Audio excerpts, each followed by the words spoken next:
बाबा को मिट्टी में मिलाने का षड्यंत्र, बैक टू बैक मठाधीश को गिराने की साजिश, जिहादी ताकतों का कड़वा सच, एक्स मुसलमान ने उगले सारे राज, वो भी सिर्फ धर्म ज्ञान पर। सबसे बड़ा सवाल तो ये है, आप इतने बड़ा बदलाव, इतना बड़ा परिवर्तन, और जिसके लिए आपने आवाज़ उठाई सेंगर जी, और ये जो 2.5-3 साल हैं, इन सालों में जो आप पे गुजरी होगी सुरक्षा के लिहाज से, समाज के बहिष्कार के लिहाज से, धमकियाँ, थ्रेट्स आपको, आपके परिवार को, और लखनऊ के आप मूल निवासी हैं, आपने मुलायम जी की भी सरकार ज़रूर देखी होगी, अखिलेश की सरकार देखी होगी, मायावती जी की सरकार देखी होगी, और 2017 से आप योगी आदित्यनाथ जी की भी सरकार देख रहे हैं।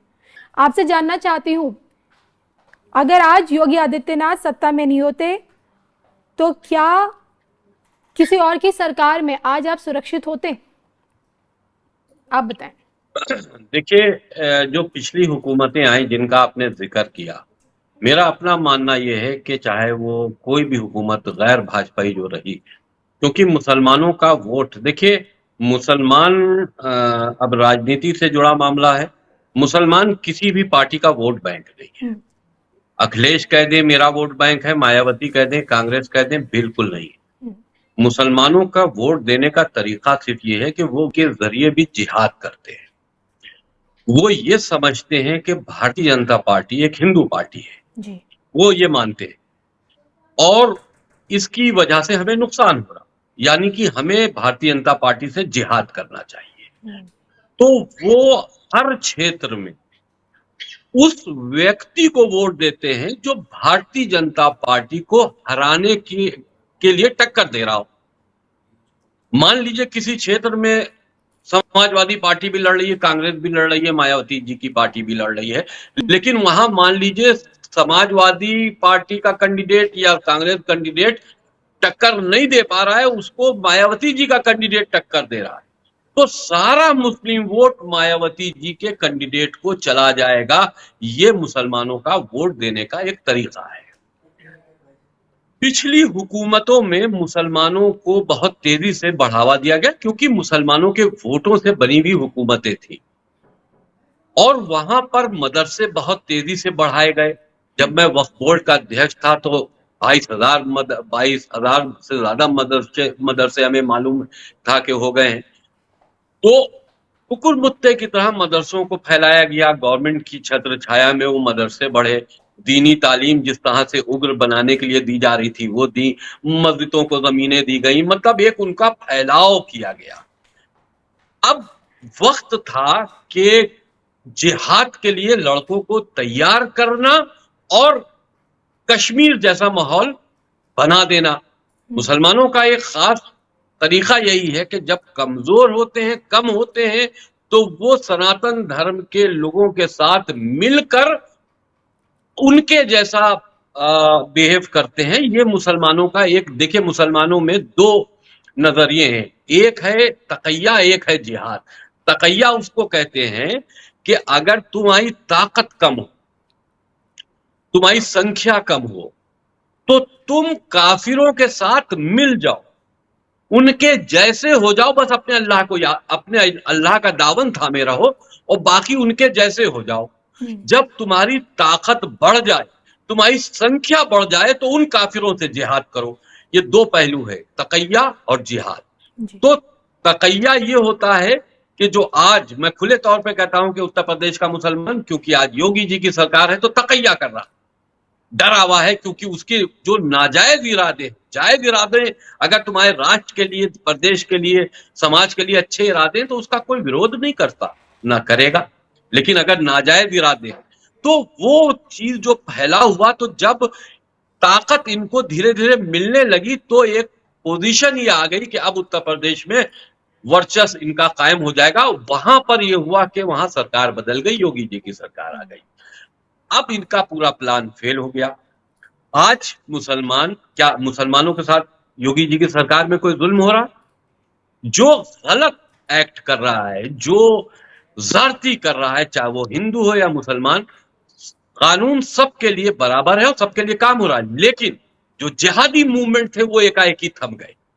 क्योंकि उनको लगा कि अब हुकूमत हमारी अगर हम जिहादी मूवमेंट करेंगे, दंगा फसाद करेंगे, हिंदुओं के साथ मारपीट करेंगे तो हमारे साथ सख्ती से निपटेगी, हमारे घर खुद जाएंगे।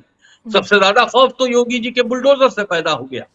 तो ये तमाम मानसिकता जो लोगों में गई, तो इसीलिए आज हम ये समझते हैं कि जो हुकूमत काम कर रही है, ये हुकूमत रहे या किसी की भी हुकूमत रहे, राष्ट्र के लिए, देश के लिए, समाज के लिए काम करना चाहिए। धर्म जाति को अगर आप बढ़ावा देकर काम करोगे, किसी मजहब का वोट लेकर अगर आप किसी दूसरे मजहब को टारगेट करोगे, तो ये ना आपके समाज के लिए अच्छा है, ना हुकूमत के लिए अच्छा है और ना इस देश के लिए अच्छा है। बिल्कुल।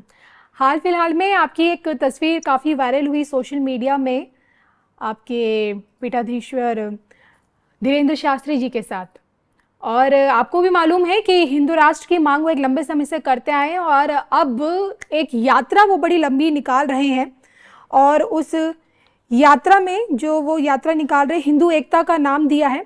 158 किलोमीटर की पैदल यात्रा निकालेंगे, छतरपुर से ओरछा के राजा राम मंदिर तक निकालेंगे, और इस मौके पर उन्होंने बम भी फोड़े। तो मौलाना तौकीर का जवाब आया कि दिवाली का असली उद्देश्य तो रोशनी और खुशियां बांटना है, ना कि ध्वनि और वायु प्रदूषण करना। तो जब किसानों पर पराली जलाने को लेकर सख्ती की जा रही है और जुर्माना लगाया जा रहा है, तो पटाखों पर भी इसी तरह की रोक लगनी चाहिए। देखिए, जहां तक के तौकीर रजा की बात है, ये बकवास करता है। बहुत सी ऐसी चीजें हैं। अब बकरीद में आप बकरा क्यों काटते हो? कितनी गंदगी होती है और कितना गोश्त का मिसयूज होता है, आपको नहीं काटना चाहिए। तो दूसरा, एक दिवाली खुशी का त्योहार है पड़ा, और जो धीरेन्द्र शास्त्री जी ने जो यात्रा निकाली है, जब मैं उनके पास गया था तो उन्हीं ने इस यात्रा में मुझे भी शामिल होने का न्योता दिया था। मैं भी जाऊंगा उनके पास में, और मुझको, मेरे लिए सौभाग्य की बात है कि जगत गुरु राम भद्राचार्य जी ने मुझको दीक्षा दी। जब मैं उनके पास मिलने गया, उन्हीं ने खुद कहा कि मैं आपको दीक्षा दूंगा, और उन्होंने मुझे दीक्षा दी। तो मैं अपनी जो वसीयत, विल, इच्छा पत्र जो मैं लिख रहा हूँ, वो मैं कुछ दिन में प्रकाशित करूंगा। तो उसमें सारी चीजों का मैंने जिक्र किया है। बहुत से ऐसे राज हैं जो हमने खोले हैं उस इच्छा पत्र में, और मैं उसको जल्दी, क्योंकि अपना नाम ही नहीं तय कर पा रहा था कि मैं सनातन में क्या हूँ, मेरी पहचान क्या है, वही हम तय नहीं कर पा रहे थे। तो उसके लिए हम थोड़ा सा रुके हुए थे, इंतजार कर रहे थे, और दिवाली का ये दिन हमने रखा था कि इस दिन हम अपनी पहचान पूरी दुनिया को बताएंगे। तो देखिए, धीरेन्द्र शास्त्री जी जो काम कर रहे हैं, वाकई सनातन के लिए अच्छा काम कर रहे हैं। उनके लिए भी तमाम आवाजें उठती रहती हैं कि साहब ढोंगी हैं और वो साहब ढोंग करते हैं। कि हिंदुओं को जगाने के नाम पर मुसलमानों के खिलाफ भड़का रहे हैं। मुसलमानों के खिलाफ भड़काने का कोई मतलब ही नहीं है। मुसलमान एक ऐसा कटीला दरख्त है कि जिसको देखकर ही समझ लिया जाता है ये बबूल लगी है।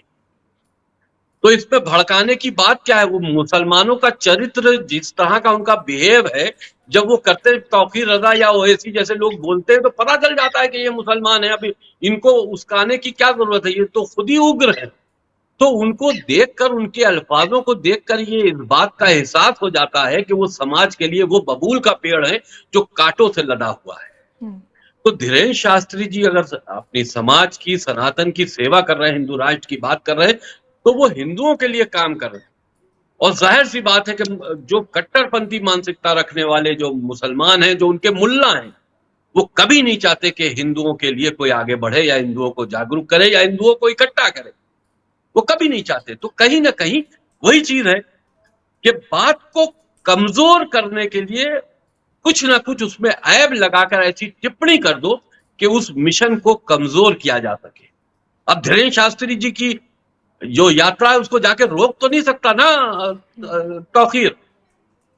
अब उस पर ऐसा कमेंट्स कर देगा कि वो विवाद के उसके ऊपर बातचीत होने लगे। तो ये सारी रणनीतियां हैं जो पर्दे के पीछे बैठकर ये लोग करते हैं। इससे कोई फर्क नहीं पड़ता। धीरेन्द्र शास्त्री जी, राम भद्राचार्य जी और जो दूसरी धार्मिक संगठन है, चाहे वो राष्ट्रीय सेवक संघ हो, ये राष्ट्र निर्माण में काम कर रही है। ये अच्छे काम कर रही है।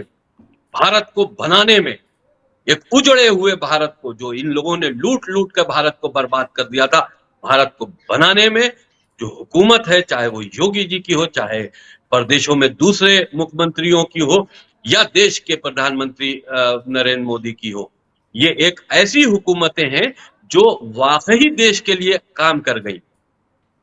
नेहरू जी को हुकूमत कहां से मिली, आप बताओ। नेहरू जी प्रधानमंत्री तो उनको सौगात मिली, क्योंकि वो आजादी की लड़ाई में शामिल थे, उनको उसका तोहफा मिल गया। इंदिरा जी को हुकूमत कैसे मिली? इंदिरा जी को परिवार से मिल गई, क्योंकि उनके बाप प्रधानमंत्री थे, लिहाजा उनको मिल गई।